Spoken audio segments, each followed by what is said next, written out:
For years, XRP wasn't rejected by institutions because of the technology. The technology worked.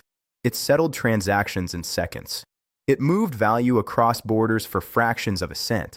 It operated reliably across thousands of nodes for over a decade without a significant outage. The reason institutions kept XRP at arm's length wasn't a technical judgment. It was a legal one. And specifically, it was the absence of a clear answer to one of the most consequential questions in American financial regulation. Is XRP a security? Because if the answer to that question is yes, then every institution that holds it, trades it, integrates it into a payment product, or recommends it to a client is potentially operating in violation of federal securities law. And no bank's compliance department, no asset manager's legal team, and no payment processor's regulatory affairs office is going to sign off on a product built on an asset with that kind of unresolved legal exposure. The SEC's classification of XRP as a digital commodity may have just changed that calculation in a way that nothing else over the past several years managed to do. To understand what actually happened, you need to be precise about what the SEC did and what it did not do, because precision matters enormously in regulatory contexts, and the gap between what was announced and how it gets interpreted in both directions can be significant. The Securities and Exchange Commission issued a formal interpretive guidance that creates a taxonomy for digital assets and classifies XRP, alongside Bitcoin, Ether, and Solana, as a digital commodity. The guidance defines a digital commodity as an asset whose value derives from its programmatic operation and supply and demand dynamics rather than from expectations of profit generated by the managerial efforts of a third party. That second part of the definition is doing a lot of legal work. The test for whether an asset is a security under U.S. law has historically centered on something called the Howey test, which asks whether investors are putting money into a common enterprise with an expectation of profits derived from the efforts of others. The SEC's guidance is essentially saying that XRP, by their current interpretation, does not meet that test because its value comes from the network's function and market forces rather than from Ripple's ongoing managerial activities. The practical consequence is that primary regulatory oversight for XRP shifts from the SEC to the Commodity Futures Trading Commission. And that shift has immediate and concrete implications for every institution that was waiting for exactly this kind of clarity before moving forward with XRP integration. The distinction between a security and a commodity under U.S. law is not a technical formality. It is a regulatory framework with entirely different compliance requirements, different licensing regimes, different custody rules, and different legal liability structures.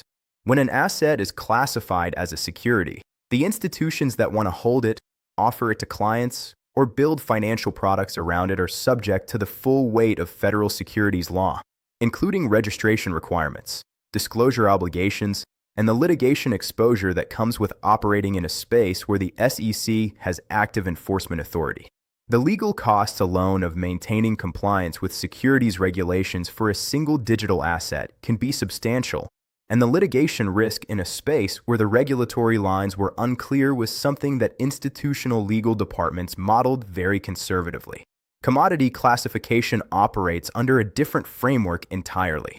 The CFTC oversees commodity markets with a regulatory philosophy that has historically been more focused on preventing fraud and manipulation than on the kind of disclosure and registration requirements that define securities regulation.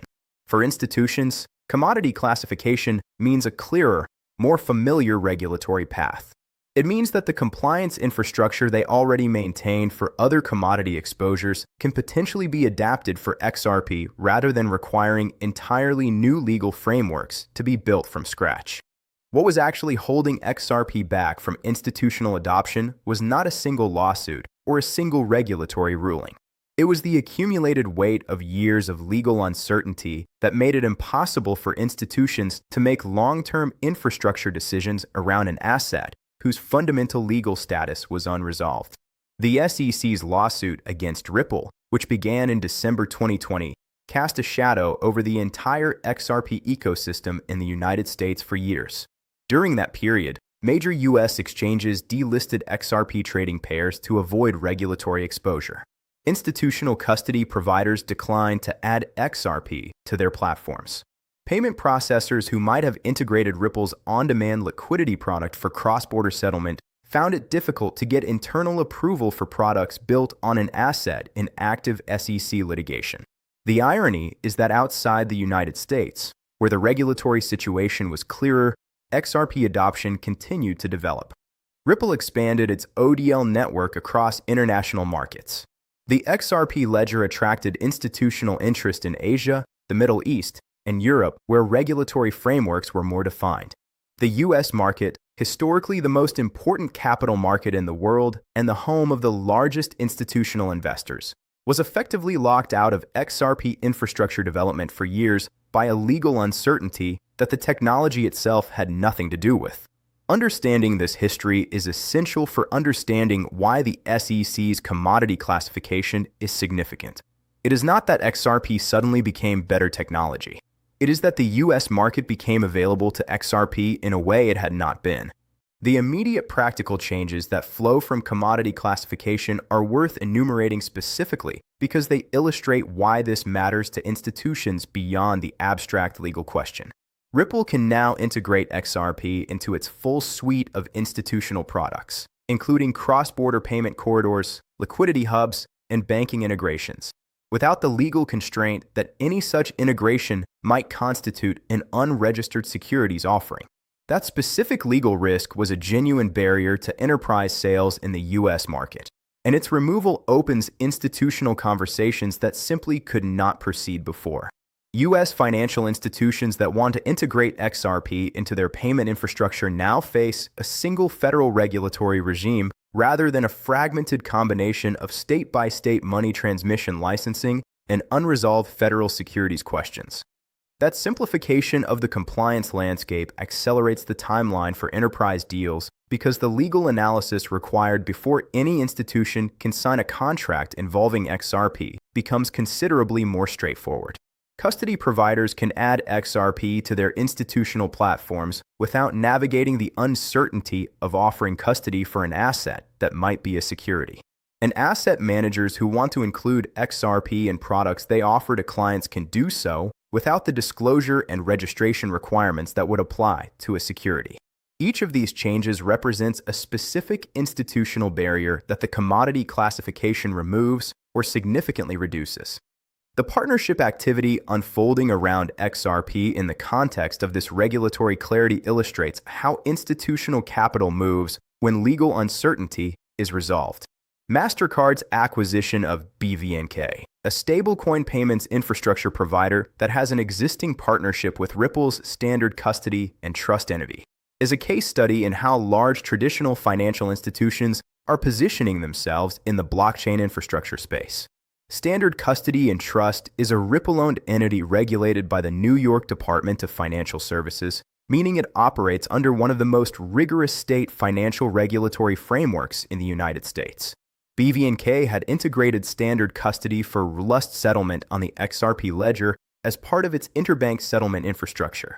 When Mastercard acquired BVNK, it acquired that integration along with BVNK's position in the stablecoin payments ecosystem.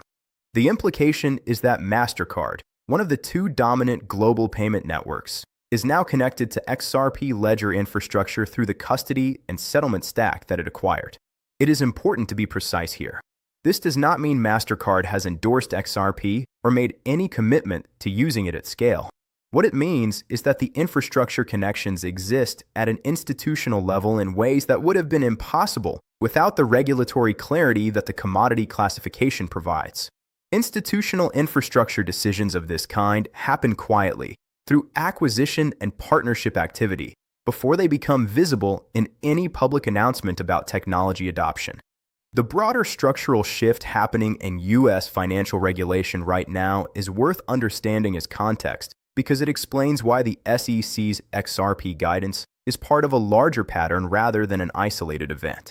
The current regulatory administration has been explicit about its intention to create a coherent taxonomy for digital assets and to develop regulations that allow the crypto industry to operate and grow within the United States rather than being pushed offshore by regulatory uncertainty. The joint agency action between the SEC and CFTC to develop harmonized regulations reflects an acknowledgement that the fragmented approach of the previous several years, in which different agencies applied different and sometimes contradictory frameworks to the same assets, was creating competitive disadvantages for U.S. financial institutions and driving innovation to jurisdictions with clearer rules. The classification of XRP as a commodity is one component of that larger regulatory reorientation. It establishes a principle, namely that assets whose value derives from network function and market dynamics rather than profit expectations from third-party efforts should be regulated as commodities rather than securities. That will have implications beyond XRP for how the entire digital asset space is classified and overseen in the United States. The risks and limitations of the current situation deserve explicit acknowledgement because presenting regulatory guidance as settled law would be misleading in ways that matter for anyone making long-term decisions. What the SEC issued is interpretive guidance. Guidance is not legislation. It represents the current administration's interpretation of how existing laws apply to digital assets, but it can be revised, withdrawn, or reinterpreted by a future administration or a future SEC leadership without requiring congressional action. The history of crypto regulation in the United States includes multiple instances of regulatory approaches that were reversed when administrations changed. The only durable form of regulatory clarity for the digital asset space is congressional legislation that establishes permanent statutory definitions and frameworks, and that legislation has not yet been enacted. The Clarity Act and related legislative efforts are still working through the political process, and their outcomes remain uncertain. This means that the commodity classification of XRP provides meaningful near-term clarity and removes significant near-term barriers to institutional adoption, but it does not represent the kind of permanent regulatory certainty that would allow institutions to make 20-year infrastructure bets without any residual regulatory risk. Institutions building on XRP infrastructure today are still operating in an environment where the regulatory framework could shift, even if the current direction is the most favorable it has been in years. That residual uncertainty is not a reason to dismiss the significance of the current development, but it is a reason to maintain analytical honesty about what has changed and what has not.